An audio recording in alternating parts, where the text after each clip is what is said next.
Good evening, everyone. Citizens, guests, council, and staff. Let's do it. Roll call. Mayor Cernanik. Present. Mayor Pro Tem Beckman. Here. Councilmember Brinkman. Here. Councilmember Cole. Here. Councilmember Stallman. Here. Councilmember Stein. Here. Councilmember Valdez. Present. Please stand and join me in the pledge. Pledge allegiance to the flag of the United States of America and to the republic for which it stands, one nation, under God, indivisible, with liberty and justice for all. I'm going to spin my chair. Yeah, I knew you were doing that on purpose. Thank you. Any consideration for changes to the agenda, Council? Seeing none, the agenda will go as stands. We have minutes. First is the minutes of the study session of January 14th. Any substantive changes? I sent a, Wendy, I didn't see a follow-on, but did you get my note? The 14th, you got me down as present, but I was absent. Oh, yes. Okay. I changed it. Okay, great. Thanks. Seeing none other, those stand approved with the change. Any substantive changes with regard to the minutes of regular meeting on January 21? Seeing none, those stand as approved. We now have citizens' appearances, and we have no guest citizens nor scheduled public presentations, so we move to the unscheduled public appearances. Unscheduled appearances are an opportunity for any citizen to express opinions or ask questions regarding city services, council policies, or other matters of community concern that are not part of the scheduled agenda. Generally, an immediate response should not be expected.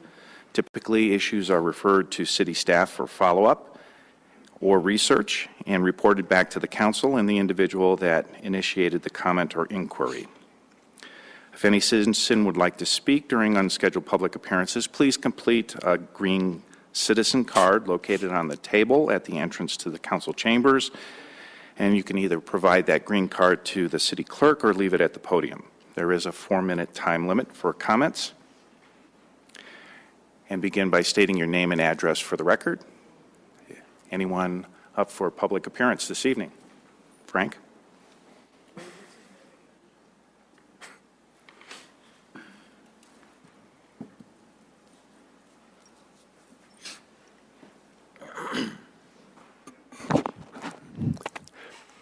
Good evening. Once again, I'd like to remind especially the watching audience at home, that the Littleton Economic Growth Discussion Group has resumed. We're going on the 4th Tuesday of the month. Tuesday the 25th of February will be our next meeting at 10 a.m. in the basement of the Bemis Library. At our most recent meeting, our speaker was former city manager Jim Woods, who discussed the usefulness of eminent domain. During that discussion, it was the topic of Littleton and Southwest Plaza exploring a deal came up, and subsequently an article was published by the Littleton Independent, and our reporter Jennifer Smith published the article. This is what it looks like, and I'll just as a teaser read the first paragraph. What's definite is that Southwest Plaza is getting ready to undergo a substantial remodel. What's unconfirmed is that to facilitate that, an annexation into the city of Littleton proper might be in the works. And so I encourage everyone to read Jennifer Smith's article and come up to speed with regards to her reporting of Littleton's annexation of Southwest Plaza. On the 25th, the speaker is going to be Tom Christopite, discussing successful private-public partnerships. And I'm sure one of the topics that will be addressed is going to be Riverfront Authority and EchoStar as an example of successful public partnerships. especially from the economic perspective. And so I extend an open invitation to especially City Council and also the Riverfront Authority members to celebrate their accomplishments with the community and to use the Economic Growth Discussion Group as an opportunity to celebrate. Thank you. Have a great day. Thank you, Frank. Anyone else?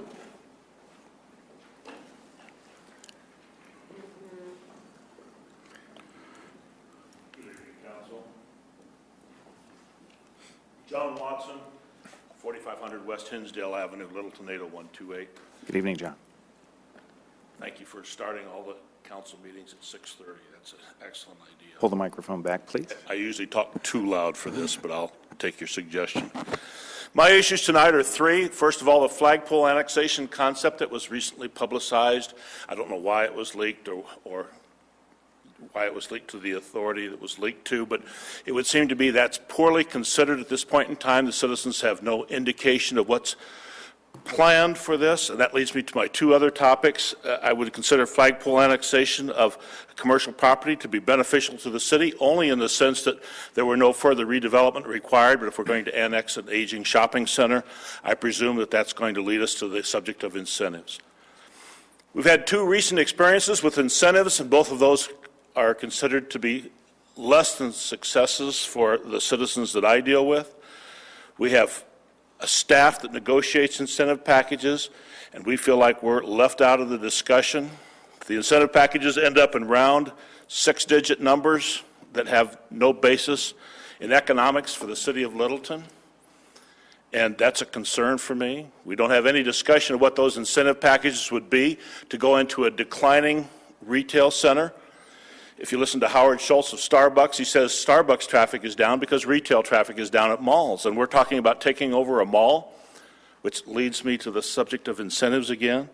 And if we're as citizens going to be taking over an aging mall in a big box environment that's declining, that needs reinvestment, and we're going to be subsidizing that, I'm scared to death. Every experience we've had with annexation has been less than successful in my experience. I'll just say two words: trail mark. And if we think that's going to be a good idea, I want to revisit the trail mark discussion before we ever end up negotiating and discussing who's going to be responsible for taking care and providing the subsidies for a declining retail environment. And that leads me to my next issue, and that's impact fees. We had an unsuccessful resolution of the impact fees in my experience. And now we had a promise that in December we'd have our assets revalued and we'd have a revisit of the impact fees, and that hasn't been done, and we're now in February. If we're going to be looking at doing another development, then we need to revisit impact fees. Our assets are undervalued. We've never even denied that. We just haven't taken the steps to correct that. And we were promised an immediate resolution, and that hasn't been done, and that needs to be done. Now, the developments haven't taken place at this point in time because they were poorly considered at the outset. And so now we're dealing with developments that are stalled and assets that are undervalued, and we have a chance to try to correct this, and we're asleep at the switch. We were promised this in December. 2 months later, we still haven't got it done. So I'm strongly suggesting we get the assets revalued before we go into incentive packages to declining retail centers and start considering annexation of those centers.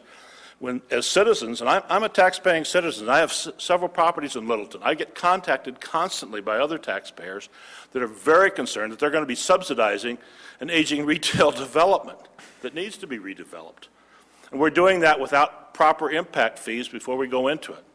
So I'll leave that in your capable hands. I know everybody expects council to be experts on all subjects of economics and business. That's a difficult proposition for you, but it needs to be done quickly. Impact fees particularly. We were promised December. We're in February. Thank you. Thank you for sharing your opinion, John. Anyone else? Jeannie?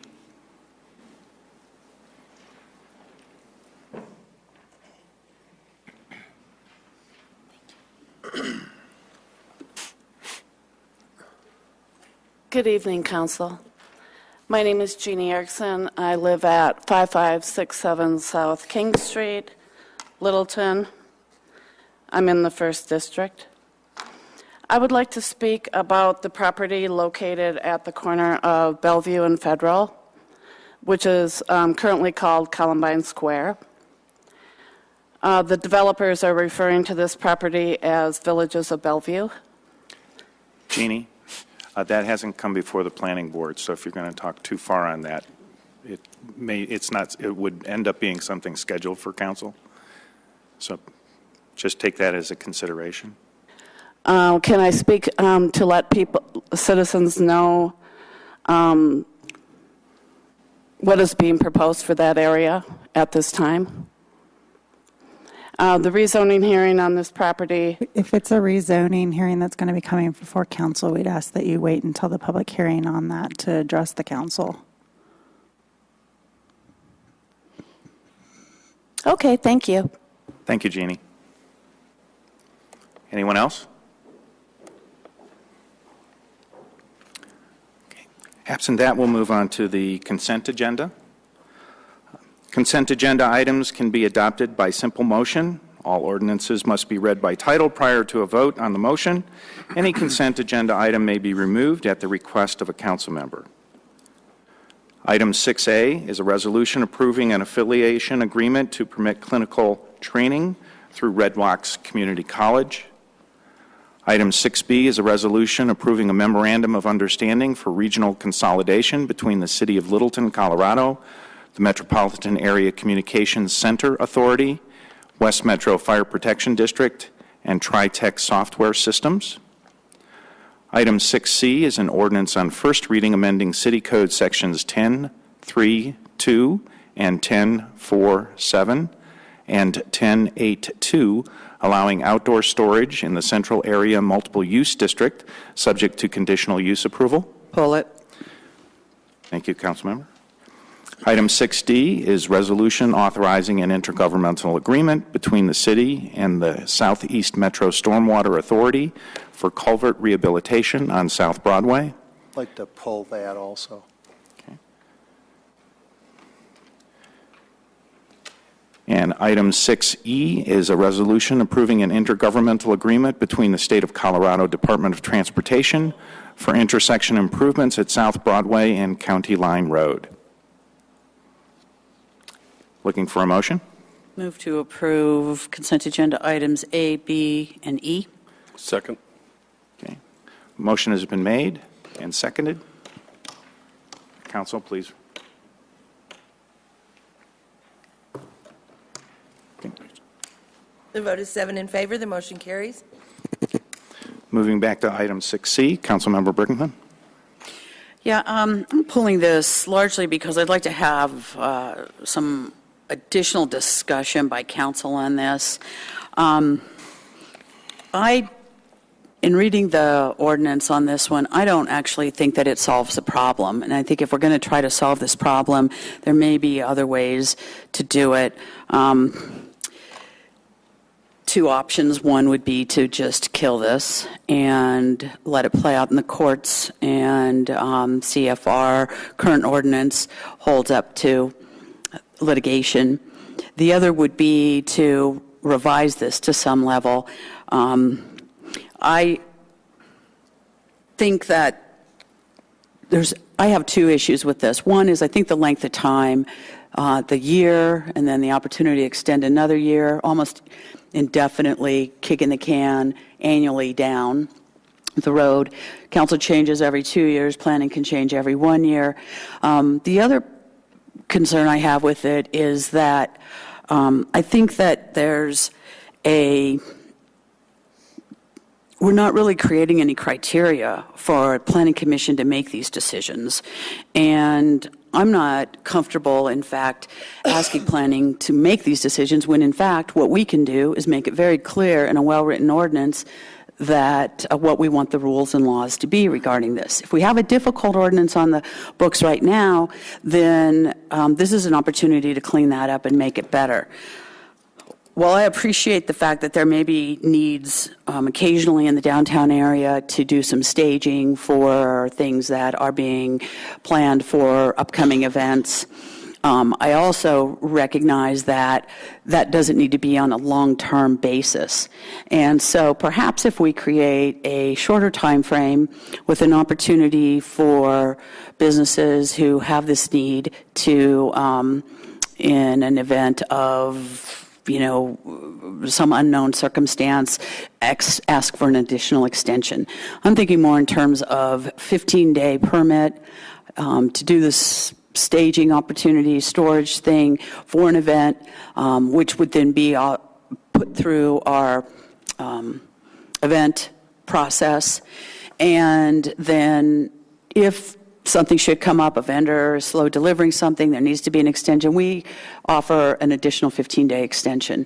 But that would keep this controlled to a finite amount of time. It would be very conditional upon the particular event and what's going on, as opposed to what we really have here, which I don't think solves any problem at all, and it creates really more of a problem, in my opinion. So I'd throw those suggestions out there and ask for council to have some discussion on this, just in terms of where we want this to go, because we can, if we do move it forward, then obviously it's a second reading and public hearing next week. I'd like to have something that is a little bit more buttoned up in terms of that.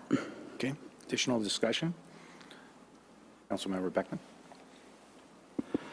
Yeah, I am concerned also whether this does solve the issues that were raised. And if you look at the materials that were provided in the communication, there are some written notes from the planning board discussion. And there was a vigorous discussion about 1 year versus 2 year, and there seemed to be some points of view there that perhaps should be aired again and discussed, because I think that 2 years is a long time frame. The other is the vote was by the planning board was 3-2, and 5 members voting out of a board that consists of more members than that by a margin of only 1. I don't think it's clear, and I think before I would be comfortable moving ahead, I just think there needs to be more discussion, maybe at the council level. Additional discussion? Councilmember Cole? So I'm probably overlapping here, but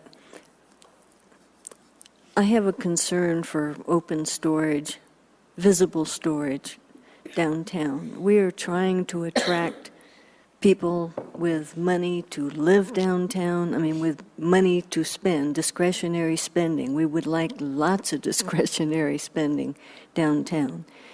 And having the open storage, I think, is counterproductive to that.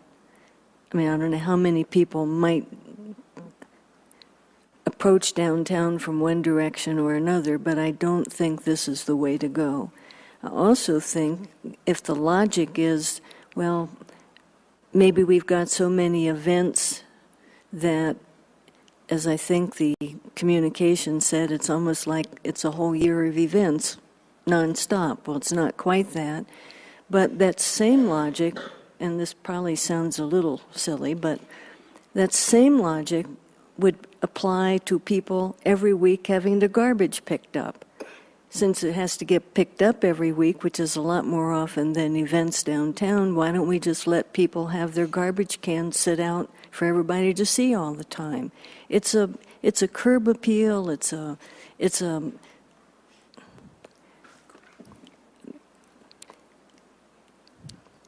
trying to get the right word here. It's not a good attractor for downtown any more than having things sit out on people's curbs is a good attractor if it's just sitting out there all the time. And maybe council would like to discuss this at a study session, or maybe staff would like to discuss it more and then bring it back, or the planning board might bring it back. But another concern to me, and I know people cannot help when they have to miss a board meeting, but we had a vote of 3-2 on this because 2 of the regular members weren't there. 2 alternates weren't there. 1, we're actually missing an alternate, but we wind up with a 7-person board, and it's a 3-2 vote. That is not a good confidence builder on an issue like this. Okay. Additional comments? Councilmember Stallman? I wanted to ask, I guess I wanted to maybe ask Glenn a couple of questions if we're able to. He's the staff. I can answer as well. Oh, okay. Well, specifically, in the ordinance on section 3, page 2, lines 21 through 25, I guess it's section 3, sub R, sub 3 and 4,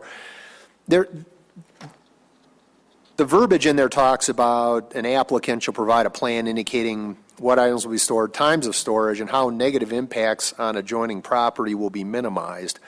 I guess that last clause, as well as in lieu of enclosure requirements, planning board may require additional mitigation measures, including site improvements as a condition of approval. So there's a variety of properties in the CA area. I guess I wanted to understand with a little more color or flavor what was envisioned with those 2 sets of phrases. Well, I think we wanted the most flexibility as we could. Now, how you minimize impact on adjoining properties might be moving it to the other side of the building, could be moving it off-site and then bringing it back on-site for various periods of time. We're just not sure what the possibilities would be. So we didn't describe exactly what that would be, but just that they would make a case that they could meet all those impacts. Okay, and what was the thinking with respect to additional mitigation measures, site improvements, and so forth and so on? Well, we're talking fencing, sheds, this kind of thing? Well, site improvements would be something like landscaping or a wall, something that's more permanent in nature. And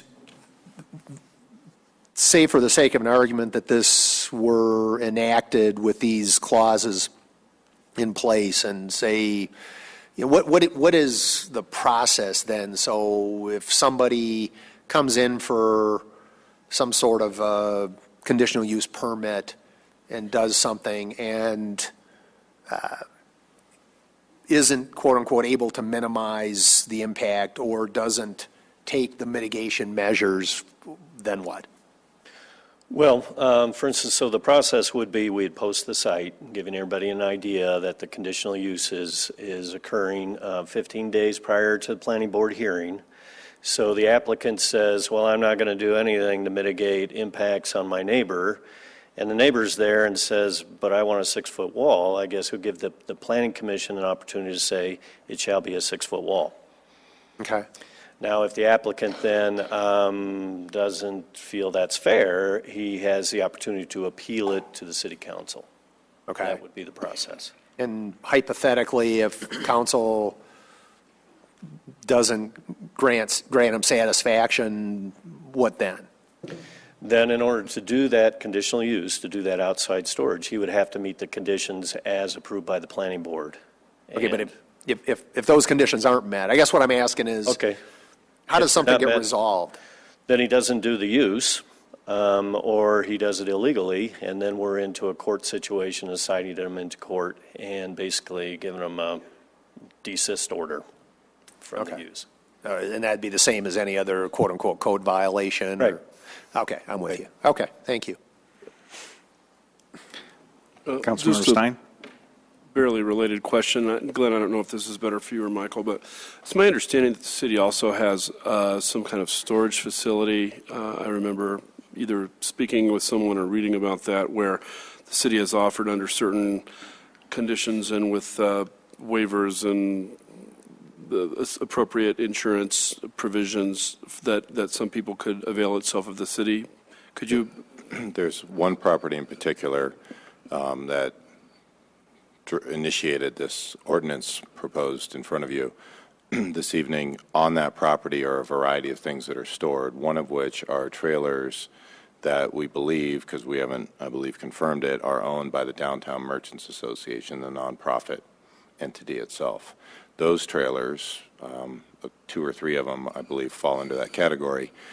We have, as the city, offered with appropriate insurance indemnification to host those at the Public Works facility, in that there is a greater good for the community because those trailers are owned by the downtown businesses, that association.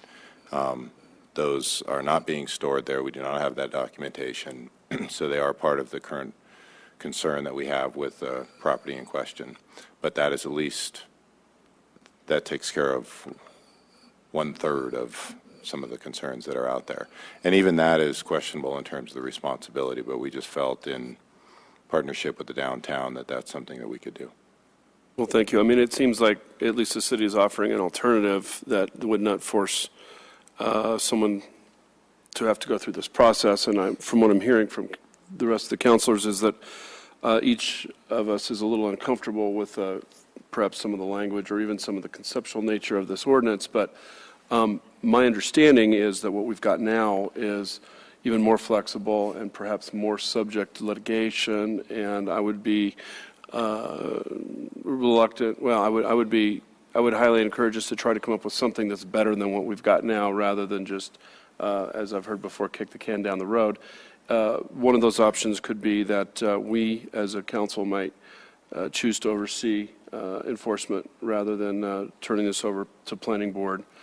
Shortening some of the timelines, I think, is appropriate.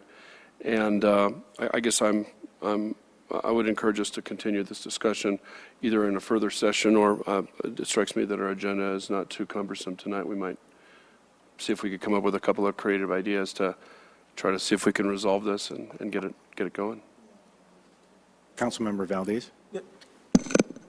So for Section 2, Paragraph A, regardless of what it is, it must be screened from the adjacent properties. Is that correct, regardless of what it is?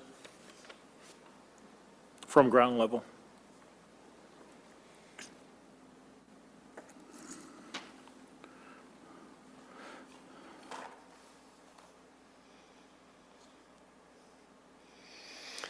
What this new paragraph A, or how we're amending it, is basically, so wherever there's outdoor storage, it is required to have it screened. However, in the case of a conditional use, like we're proposing, there could be alternate methods. So it does not have to be a fence or landscaping as prescribed by that section. So the applicant comes with their plan, whether it's going to be screened with a fence or some other item. That has to pass the planning commission, is that correct? In the CA district, right. And if I may, just for clarification, you guys have been talking about storage, but part of this is events. And so you have your material brought out for your events. You don't want those screened. You want it visible because you want to draw people onto the property for those events. And part of the concern that we've had over the years has been that that material stays, it's there long before the event, it's there long after the event. And it's that part of the conversation, which then becomes storage, that again, Councilman, to your question, becomes a public discussion in front of the planning board about what is an appropriate prep time and tear down time, pre and post event.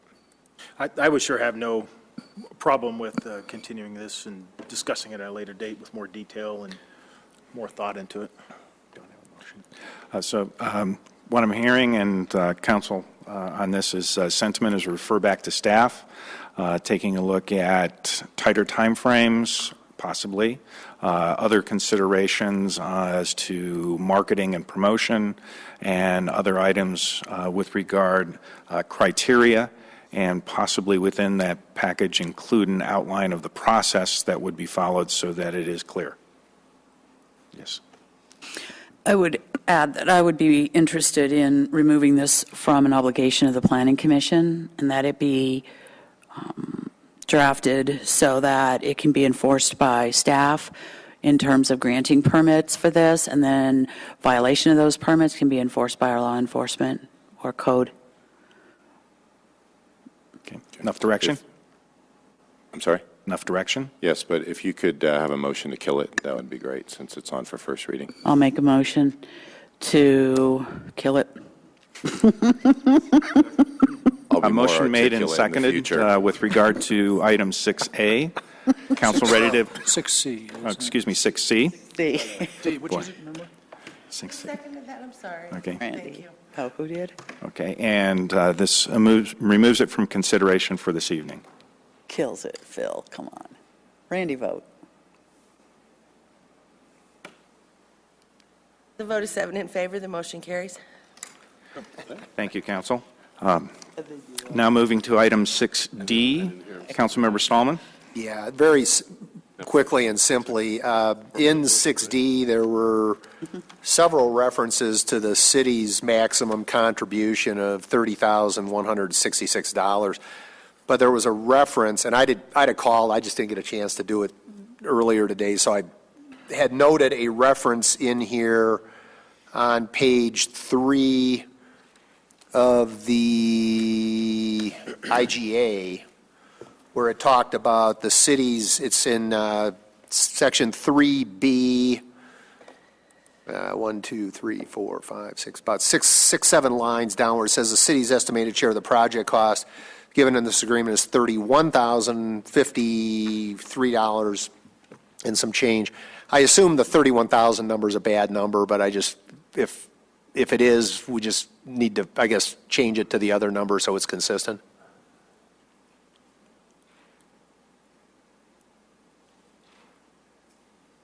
Okay, is that other questions? You guys aren't seeing it? No, I see. He's looking for it. Page, okay, that's probably a better way to do it. Page 3. 59 of the packet. Did you find it? Yes. Okay. It should be the $30,000 number, not the 31. Yeah, I kind of assumed that the 31 was a bad number, so just as long as it gets cleaned up whenever we go forward. Take care of that. No worries. Thanks. Motion, please.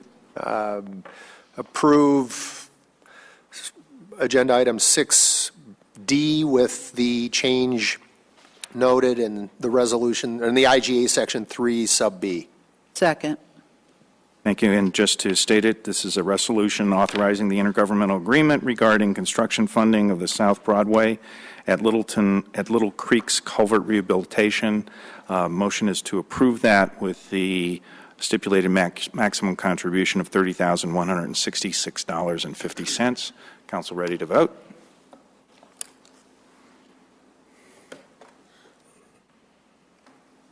Jerry? He had it on, then he turned it off. I thought I had it on. The vote is 7 in favor, the motion carries.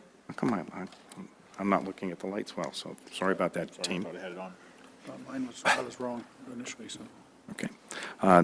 Now we move on to the second and final reading on ordinances and public hearings. We have 2 public hearings this evening.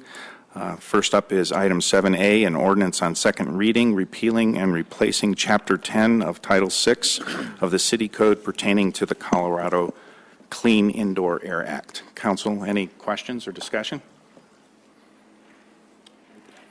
Seeing none, we will open the public hearing. Looking for a roster, if we have any. No one is on the roster.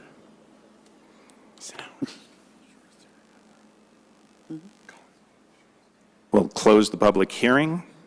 Looking for a motion.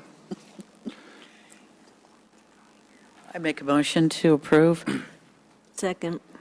Okay. The motion is to approve that the ordinance repealing and replacing Chapter 10 of Title 6 of the City Code pertaining to the Colorado Clean Indoor Air Act be approved. Council, any discussion? Seeing none, ready to vote? Hold it. Quick question. Do the state law says that 15 feet outside any entryway, I think is the way it's referred to. I guess I was just going to ask the question, is that, do we feel that's sufficient radius? You are limited to 0 to 15. You're limited to 0 to 15 feet. Okay. And so we're saying 15 feet We're is the saying max. 15 feet is the max that's allowed. Can't go by over state. that You because cannot, that's too restrictive. because that is limited by state law. Gotcha. Okay, thank you. Okay. With that, council ready to vote? Oh, thank you. Vote is 7 in favor, the motion carries.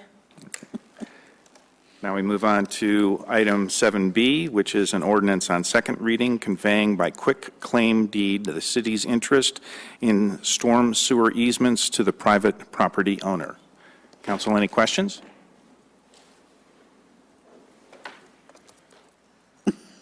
Seeing none, we will open the public hearing. Seeing no one on the roster, we will close the public hearing. Looking for a motion?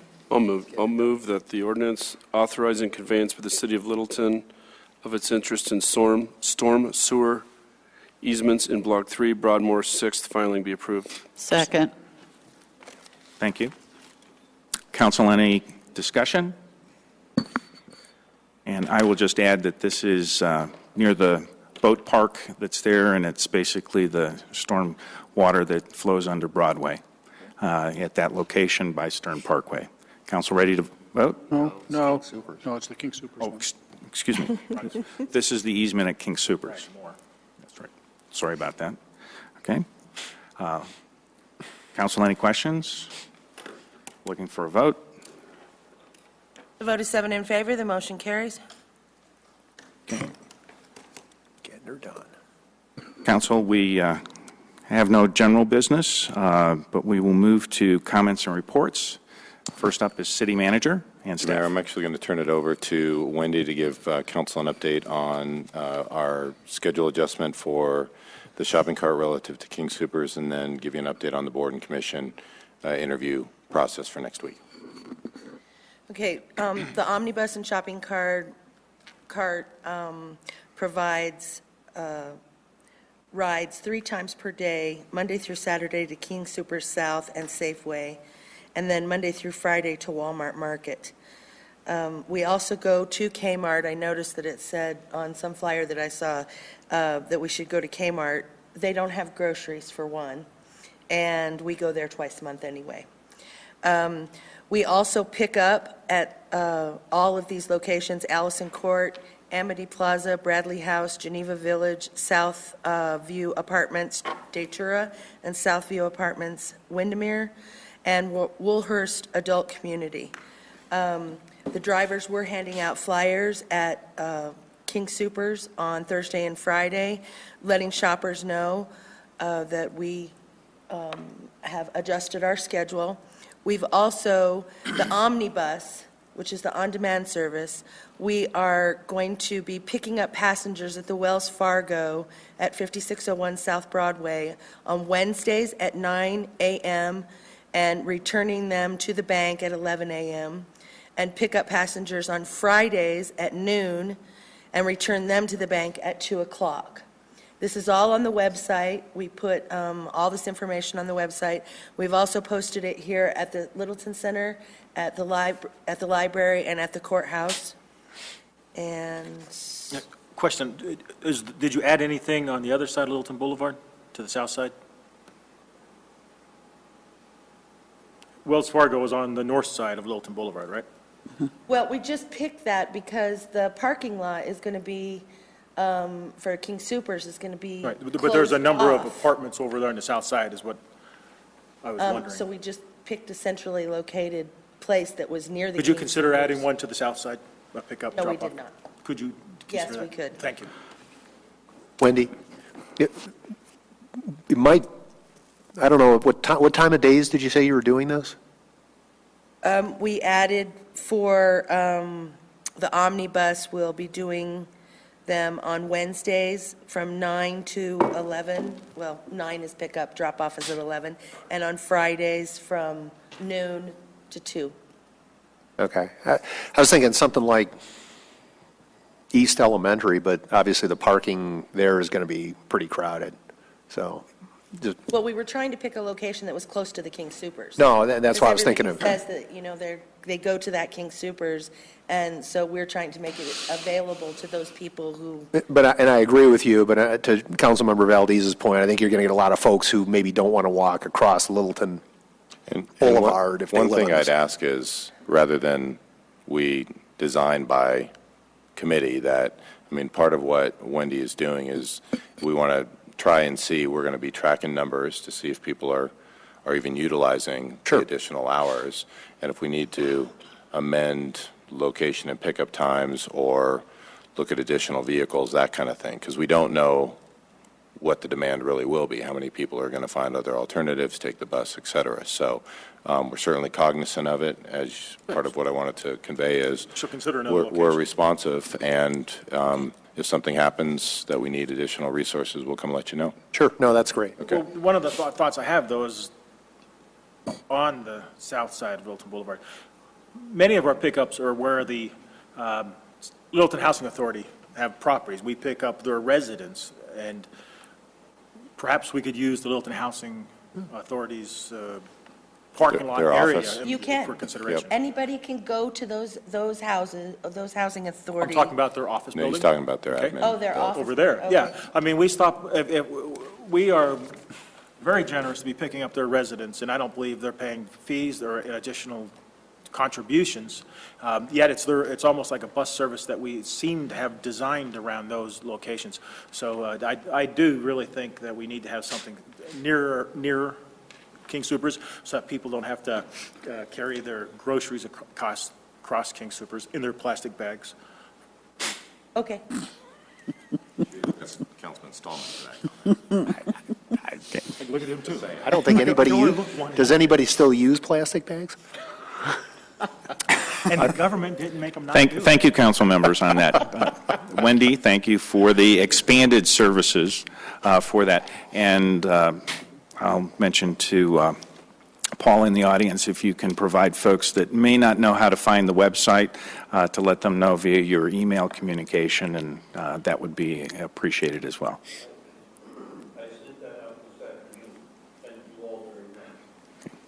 Thank you. Back to the city manager, or back to Wendy? Actually, it's me. City clerk? Board and commission interviews, we have 42 applicants. Yeah, 42 applicants, and because there's so many, we're going to need to add Wednesday, because the interviews will just be way too short if you only do it on Monday and Tuesday. And I sent out an email today asking the questions, the easy questions, like, do you mind being on TV? The city council has attendance criteria. Can you be available on the night of your meeting? If your first and second choice have already been established, have they changed? And if you're not appointed during this round, can we keep your application for 11 months? So far, everyone that's asked, or everyone that's emailed me back, has answered all those questions. So those will be available too. And I told the applicants that council wanted to use their interview time wisely. And so these were just general questions, and they would get the real questions that night from council. We'll be doing them from 6 to 9. I've tried to keep it at 9. One day is 9:10, but I've tried to keep it. We usually have a couple of dropouts and stuff like that. So let me just go through our big ones. We've got Fine Arts has 12 first choices. Planning Board has 9 first choices. Museum 3. Licensing Authority 4. And you don't need to write this down because I have a sheet for you, and I'll just give it to you. I just was letting the people know. Election Commission 2, and those are just the first choices. And I have all of them on here. And the 42 applicants do include the current members that are reapplying. And I think That's all I have, unless you have any questions. I'm going to throw a wrinkle in. We have a charter limitation on, we have a licensing. Code limitation. Code limitation, excuse me, on licensing. And we have to have that licensing board meeting on Wednesday, and the code does not allow a council meeting to occur while the licensing meeting is there, so we may need to move it to Thursday. We can't reschedule that licensing meeting. So let us get back to you on that. Okay. And we probably want to amend that code section, because I'm not sure why that limitation is in there. Just to provide some background, it's section 226, which says all meetings of your boards and commissions cannot be scheduled when regular city council meetings or study sessions are scheduled. And normally it's not an issue, but we have a licensing authority meeting scheduled, and we do have some matters that have been posted at the premises that do need to occur that night. Councilmember Brinkman? Two things. One is, it's board and commission interviews. Do we consider that a study session? Second is, Thursday probably won't work. It's CML legislative workshop all day. Posted as board and commission interviews. Yeah. Because they're not a meeting, they're not video. Not a regular meeting. Yeah, but it is a meeting under the open meetings law. I think, are we Yeah. all going to the CML? Right. Yeah, I think we're limited on this. And again, Okay. I think this is an example of where, when the codes are crafted, we need to enable the council, not limit the council. Well, Thursday is CML legislative workshop all day. Can we reception. get back to you on this rather than doing that now? Thank you. Yeah, we can work around. Thank you. City Manager, anything else? No, that was it this evening. I do have a question for you. I Yes, sir. sent you some questions concerning the Stearns Park. And I sent you some responses. Could you go ahead and give those out to the public? Because I have a lot of people that have been asking about that. That's why I wanted. It's fairly detailed, so why don't, For my email, though, Michael, I did ask that you give a report on it for this meeting. okay, I'm not prepared to do that at this moment, so. But you need to go get your notes, because there are some people that I had mentioned that you were going to give a report tonight on this. Okay.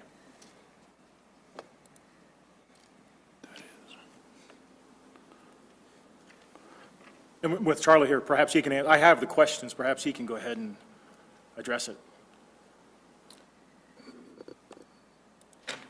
Wait a minute.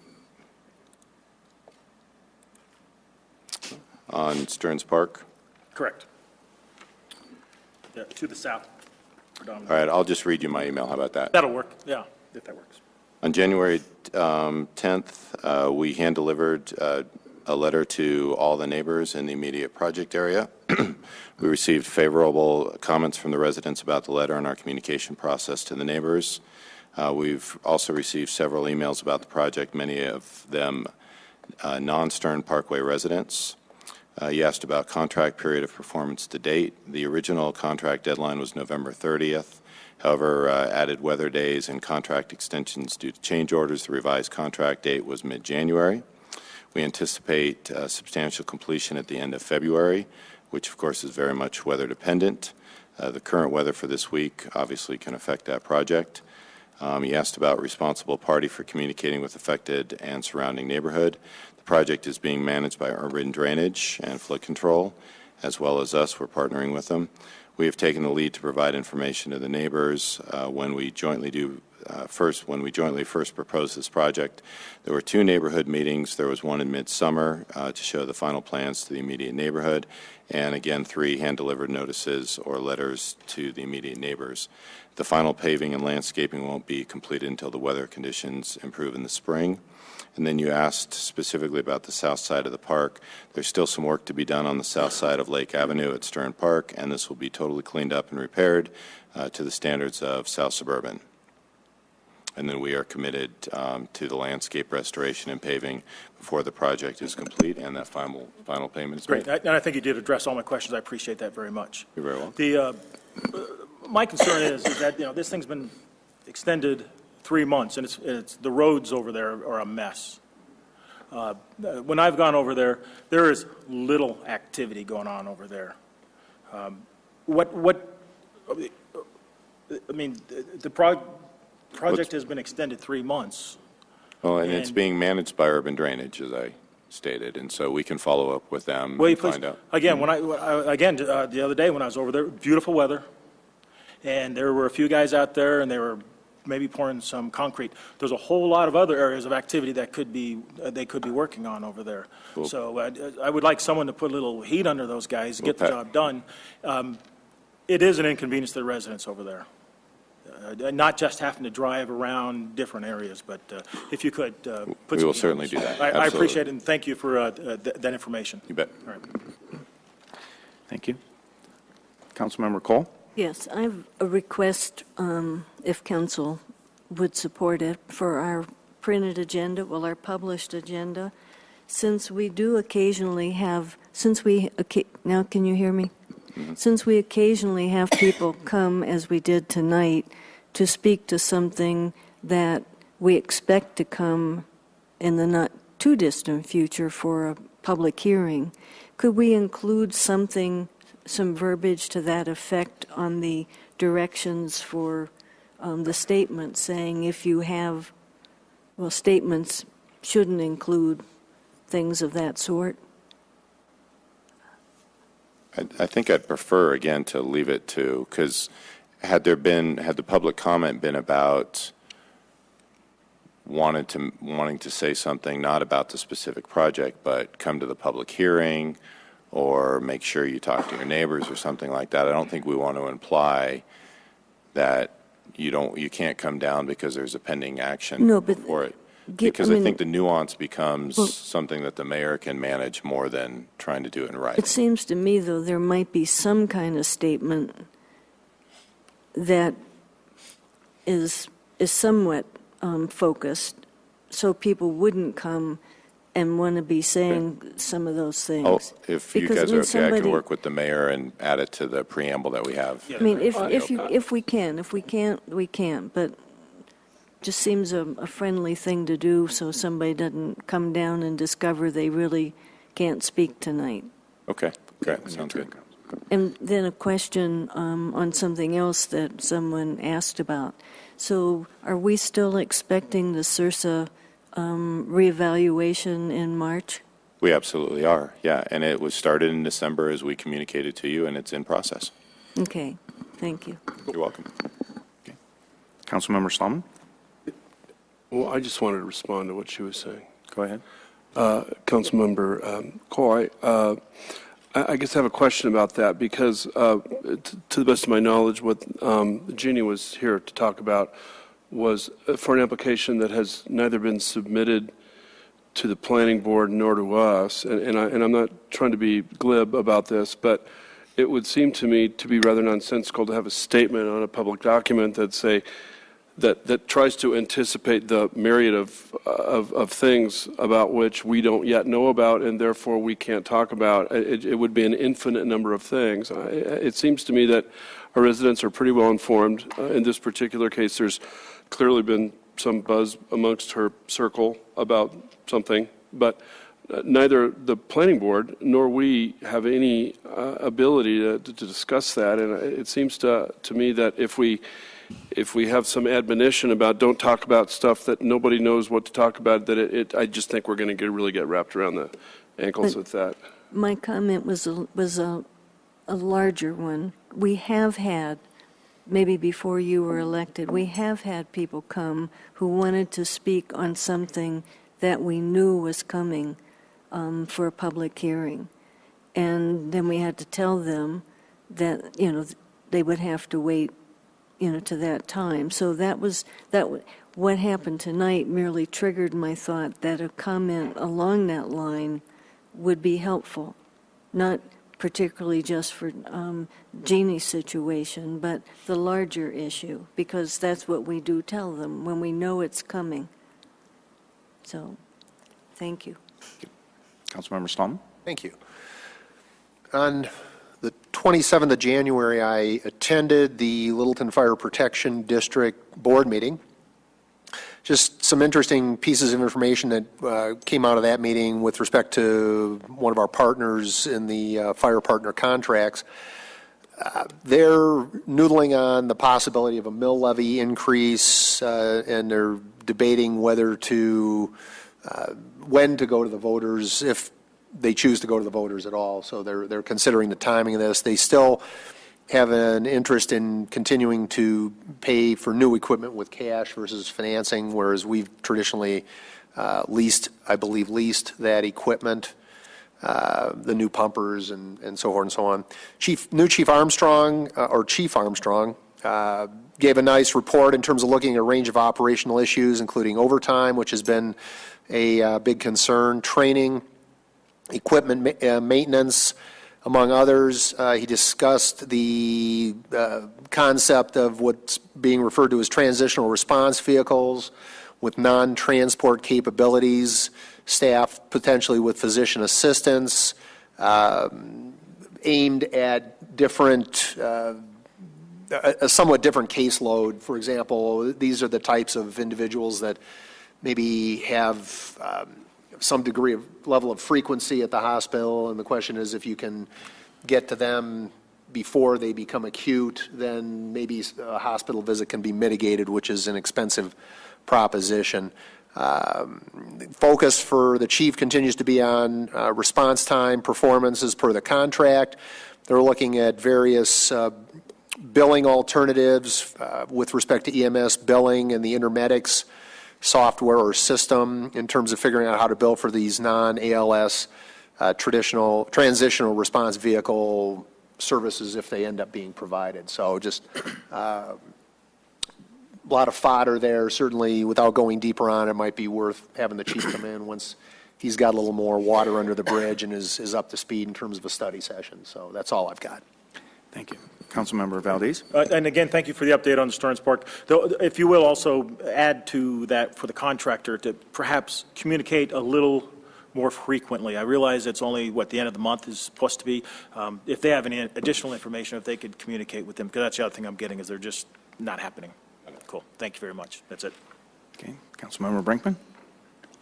Going back to the issue of adding quasi-judicial information in the beginning, I don't know how we either move ahead or we don't move ahead, but I'm not in favor of doing that. I think that for the reasons that were already stated, I also believe that that paragraph is quite lengthy. I'm not sure that it has the intended effect anyway. And I think that that's important enough that what's going to happen is we can put it in there and we can read it and someone will still come down and will still need to make a clarification. And I think that the quasi-judicial go from someone having an idea about doing something to an actual application being put in. And so there's all of that in between, and I don't know how that gets covered properly. I also think that I would be somewhat hesitant to put too many do not talk to us about in that messaging too. So I think the mayor can handle it appropriately as you did this evening. We have a city attorney that can raise the red flag when subjects start to get into danger zones, and the public's been very receptive and very agreeable to understanding those conditions too. So I think status quo is okay for me. One thing to report, took a contingency of power players, Mr. Councilmember Stallman, myself, Lift Chair Jim Taylor, and Deputy City Manager Mike Broughton went down to the legislature last week and met with Senator Newell. We met with Representative Kagan and we met with Representative Conti, and we discussed with each of them. We got about a half an hour with Kagan and Conti and about 15-20 minutes with Senator Newell, and had a brief discussion with all of them regarding the urban renewal changes that they will soon be dealing with at the legislative level, and then also the construction defects law. And we were very clear about the importance of these two elements to municipalities, and in particular to Littleton, infill cities like Littleton. So they were very constructive conversations. We had a nice packet that we gave them. We gave them a DVD of our economic symposium with the presentation from the 5 municipalities who shared their urban renewal success stories with us. We gave them a map of Littleton and areas where we have projects and developments going, and interest areas where we're looking at redevelopment opportunities. So it, I think, was a great opportunity for them to see some things they hadn't seen before, and not sure how. I think at the end of it, we all realized we'd be back. Then we get back, and within 24 hours, we find out that the county commissioner group, lobbying group, has put together, CCI has put together some legislature that'll be going in that we'll get more of an update on that as time goes on. We'll get some stuff from CML. I'm sure we'll have our update from them when we go to the meeting next week. But we're paying very close attention to these, and like I said, we've got our legislative group that will continue to stay in front of our legislative body. Thank you. Thank you. With Councilmember Stein. apologies, Mr. Mayor, for going out of order. It would appear that I've already taken my turn, so no further report tonight. Not necessarily. Bad boy. You're on borrowed time. Oh, I'm on Councilmember his Stein. time. You may, I'll cede it to Councilmember Valdez. Second bite of the apple? I am. I heard today, and I don't know if you've heard it yet, but Aurora, the city of Aurora, may be looking to become its own county to separate Been from. doing that for a yeah, long time. it's- That's old news here. Oh, jeez. They did a study Well, a it's- while ago, and they've re-upped the study. Well, so- now it's getting serious. Okay. Okay, good. Thank Just you. making sure you all knew. Thank you for sharing that with me. Mayor Pro Tem Beckman? If I could pile on the Stern Park Lake area issue, one of the areas that I have noticed that they are really just ignoring is giving guidance to the traveling public what they're supposed to do. Their signs aren't maintained. Somebody else must be turning them around. You know, you go up the lake and it's not real clear at Lake and Windermere what you do, what happens next. You know, I've seen much better traffic direction and from long-term construction projects than that one's doing it. And I think that would be that would help. You know, if we're going to put that neighborhood in turmoil, we ought to at least be able to direct their traffic through with signage, and I think they didn't do it. Got it. Thanks. The other one, you know, a constant issue always is the camera-controlled traffic intersections and ticketing and all that process and the engineering that's involved, the decisions about how long an orange stays orange and those kinds of things. I would ask that maybe it's time for council to look at that again in a study session. Platte Canyon is now operative. There's a change down at Broadway and Mineral, I think. I'm not sure. And there's some further thoughts. I just would like to bring us all up to speed again on what we've done there, because I don't think as a council member I'm fully advised on that. And I know that's one of those comments I get all the time. Thank you. The only item that I really wanted to add is on Monday, had the opportunity to attend the memorial service for Sergeant David Baldwin. He's the sergeant that's with the Jefferson County Sheriff's Office, and it was an absolutely amazing turnout. I'm not going to repeat what was in the Denver Post this morning, but it was, from my perspective, awesome to see the number of uniformed and other folks that were there. It was held at the First Bank Center, and it was great service, and I ask you to remember the sergeant's family. One of the things that he shared, or that Crystal, his wife, shared, Crystal Baldwin, was that every morning when he left at 4 a.m., he would kiss his wife, and she would often complain why he had to wake her up at 4 a.m., but he said, if I go on my bicycle, it's a good day. So, and with that, anything else? We'll close the meeting and we stand adjourned.